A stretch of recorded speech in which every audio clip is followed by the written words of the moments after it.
বহুত আমাৰ আঁচনি আছিলে আৰু যিবোৰ টেণ্ডাৰ হৈ পেলাই এতিয়া কাম কৰিব আমি বহুতে আৰম্ভ কৰি দিলোঁ। আমাৰ 12টা ড্ৰেইনৰ আঁচনি আছিলে, সেইটো আমি সকলোতে আজিয়ে আৰম্ভ কৰি দিলোঁ। আৰু টংলা টাউনৰ সংযোগী পথ আমাৰ 4-5টামান আছিলে, সেইটো আমি আৰম্ভ কৰি দিলোঁ। এটা গৌৰৱ পথ, এইটো আমি আৰম্ভ কৰি দিছোঁ। তাৰপিছত কেইটামান টংলা টাউনৰ বাহিৰত আমাৰ ৰাস্তা আছে, ৱাৰ্ডৰ বাহিৰত, সেইটো আমি কৰিছোঁ। এইবাৰ আমি টংলাত বহুতখিনি আঁচনি দিব পাৰিছোঁ। 44 কোটি টকাৰ আমাৰ পানী যোগান আঁচনি এতিয়া চলি আছে। ডিচেম্বৰ মাহৰ ভিতৰত খোৱা পানী আমি দিব পাৰিম। আমাৰ টংলাত IB নতুনকৈ আমি কনষ্ট্ৰাকশ্যন কৰিছোঁ, প্ৰায় 4.5 কোটি টকা, সেইটো কাম আমাৰ চলি আছে। টাউন হল টংলাত এতিয়া হ'বলৈ গৈ আছে, গতিকে অতি শীঘ্ৰে হ'ব IBৰ কাষতে, গতিকে সেইটোও আমি পালোঁ আবণ্টন। ইয়াৰ পিছত আমাৰ কিছুমান স্কুল কলেজ, তাত আমি ফাণ্ড পালোঁ। টংলা কলেজত আমি 10 কোটি টকা পালোঁ, তাৰে 5 কোটি টকা আমাক অলৰেডি ফাৰ্ষ্ট ইনষ্টলমেণ্ট হিচাপে মুখ্যমন্ত্ৰী ডাঙৰীয়াই দি দিলে। ইয়াৰ পিছত আমাৰ টংলা হায়াৰ ছেকেণ্ডাৰীত আমি 8 কোটি টকা পালোঁ। টংলা মডেল কলেজত আমি 7 কোটি টকা পালোঁ।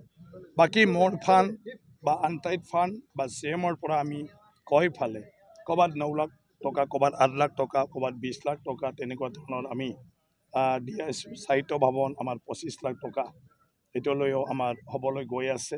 বাকী টংলা টাউনৰ মাজমজিয়া দি ওদালগুৰি মানে বেংবাৰীৰ পৰা হয় আমাৰ চাৰ্কেল অফিচ, এইটো ৰাস্তাই দি যাব। তাৰপিছত ভেৰগাঁও নাওকাটালৈকে 115 কোটি টকা আমাৰ হৈ গ'ল আছাম মালাত। আৰু মুখ্যমন্ত্ৰী 10 মাৰ্চত ভেৰগাঁৱত আহি ইয়াৰ শুভাৰম্ভ কৰিব। বগামাটিৰ পৰা খাগৰাবাৰী হৈ পালে ভেৰগাঁও হয় টংলা সংযোগ হ'ব। 135 কোটি টকাৰ কাম নিশ্চিত আঁচনিৰ আণ্ডাৰত মুখ্যমন্ত্ৰী ডাঙৰীয়াই যিটো আমাক দিলে, ইয়াৰো আমাৰ আৰম্ভ হ'ব। টেণ্ডাৰ হৈ চব ক্লিয়াৰ হৈ গ'ল। তাৰ বাদেও আমাৰ তেনেকুৱা বহুত আঁচনি আছে, যে সেইবোৰ আঁচনি মুখ্যমন্ত্ৰী ডাঙৰীয়াই সেইদিনা শিলান্যাস কৰিব। ডাঙৰখিনি, সৰুটো মই কৰি আছোঁ। গতিকে 1000 কোটিতকৈ বেছি টকাৰ আঁচনি আমাক মুখ্যমন্ত্ৰী ডাঙৰীয়াই পানীৰ সমষ্টিত দিলে। তাৰ কাৰণে মই তেখেতক আন্তৰিক ধন্যবাদ জনাইছোঁ। পানীৰ অঞ্চলৰ ৰাইজৰ হৈ ফালে উত্তৰ অঞ্চলত খোৱা পানীৰ যথেষ্ট অসুবিধা, তাত বৰিং কৰিও পানী নাপায়। আমি আজি ভূটানৰ পৰা প্ৰায় 170 কোটি টকাৰ প্ৰজেক্ট এতিয়া কৰি আছোঁ, যিটো ডিচেম্বৰ মাহৰ ভিতৰত গোটেই এলেকাত 25,000 পৰিয়ালে উত্তৰ অঞ্চলত UT ৰোডৰ উত্তৰ ফালে গোটেই পানী পাই যাব। গতিকে তেনেকুৱা আমি এতিয়া যিমান পাৰোঁ চেষ্টা কৰিছোঁ। বহুত বছৰ এই অঞ্চল বিভিন্ন আঁচনিৰ পৰা বঞ্চিত হৈ আছিল আৰু সঠিকভাৱে কোনেও সেইটো ভালদৰে উপস্থাপন কৰিব পৰা নাছিল। আৰু সংযোগক্ৰমে আজি যিমান মন্ত্ৰী ডাঙৰীয়াসকল আছে, মোৰ চবে চিনাকি, মোৰ চবে ক্লজ। মুখ্যমন্ত্ৰী ডাঙৰীয়া তেওঁক সদায় 2001ৰ পৰাই মই একেলগে পাই আহিছোঁ, একেলগে কাম কৰিছোঁ। গতিকে মই যিখিনি ৰাইজৰ পৰা শুনিছোঁ, ৰাইজে যিখিনি দুখৰ কথা কৈছে, সেইটো মুখ্যমন্ত্ৰী ডাঙৰীয়া আৰু মন্ত্ৰী ডাঙৰীয়াসকলক কথা পাতি অনুৰোধ কৰিছোঁ। সেই অনুযায়ী তেখেতসকলে আমাৰ সেই প্ৰয়োজনবিলাক, সেই আঁচনিবিলাক চেংচন কৰি দি আছে। গতিকে এনেকুৱাকৈ যদি গৈ থাকে, মই ভাবোঁ মোৰ 5 বছৰ টাৰ্মত চব কাম হৈ যাব। ইয়াৰ পিছত আৰু মোৰ দৰকাৰ নাই, আৰু মানে বেকাৰ হৈ যাম পিছত কাম কৰিব। হয়, এতিয়া চবতকৈ টংলাৰ আশে পাশে মংগলদৈলৈকে প্ৰব্লেম হৈছিলে, জালিমুখ মানে কিবা ভাঙি যোৱাৰ কাৰণে আঠৰি। এতিয়া জালিমুখটো আমাৰ বন্ধ হ'ল, 15 কোটি টকা আমাক দিছিলে, আৰু এইটো কাম সম্পূৰ্ণ হৈ এতিয়া জালিমুখ মানে বান্ধটো বন্ধ হ'ল। আৰু সেইটো হোৱাৰ লগে লগে আমাৰ যথেষ্ট যোৱাবাৰ যিটো মানে ফ্লাডৰ ছিজন আছিলে, সেই ফ্লাডৰ ছিজনত বহুতখিনি আমাৰ ৰক্ষা পৰিছে।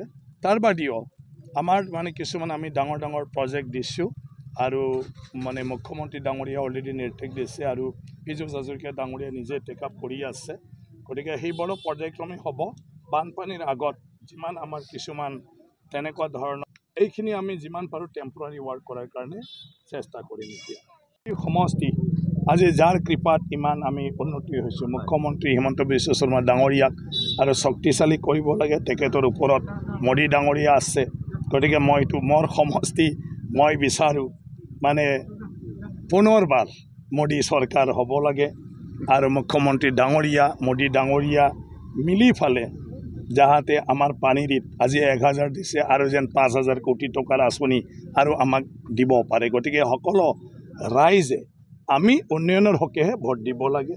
আৰু যিটো আজি অকল ৰাস্তা পদূলি নহয়, আমাৰ ব্যক্তিগত জীৱনলৈকে চৰকাৰে আজি বিভিন্ন আঁচনিৰ দ্বাৰা আমাক উপকৃত কৰিছে। আজি অৰুণোদয়ৰ পৰা সেল্ফ হেল্প গ্ৰুপবিলাকক আমাৰ লাখপতি বাইদেউ কি কৰিব ওলাইছে, চবে 10,000কৈ পাব, পিছত 25,000 পাব, তাৰপিছত 5 লাখ টকালৈকে লোন ল'ব পাৰিব।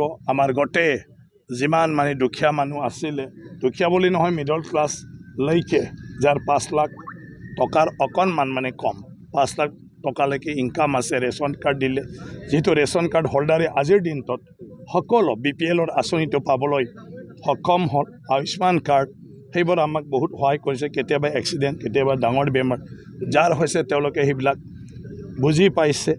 গতিকে ইয়াৰ পিছত যিটো আৱাস যোজনা আছিলে ঘৰ, গতিকে ঘৰটো শেষ হৈছিলে, কিন্তু মোদী ডাঙৰীয়া আৰু হিমন্ত বিশ্ব শৰ্মা ডাঙৰীয়া আজি ঘোষণা কৰিছে যে চবেই আকৌ এপ্লাই কৰিব লাগে। যিমান থাকি গ'ল পাকাৰ ঘৰ যাৰ নাই তেওঁলোকক আকৌ ঘৰ দিব, কৃষককো তেনেকুৱা দিছে। গতিকে তেনেকুৱা ধৰণৰ ব্যক্তিগত জীৱনলৈকে আজিৰ চৰকাৰে চাইছে। গতিকে নিশ্চয় ৰাইজে সেইটোৱেই ভাল পাইছে আৰু চবেই বিচাৰে যে তেনেকুৱা ধৰণৰে আমাৰ উন্নয়ন চলি থাকক আৰু সেই ব্যক্তিবিলাকে আমাৰ দেশখন পৰিচালনা কৰি থাকক।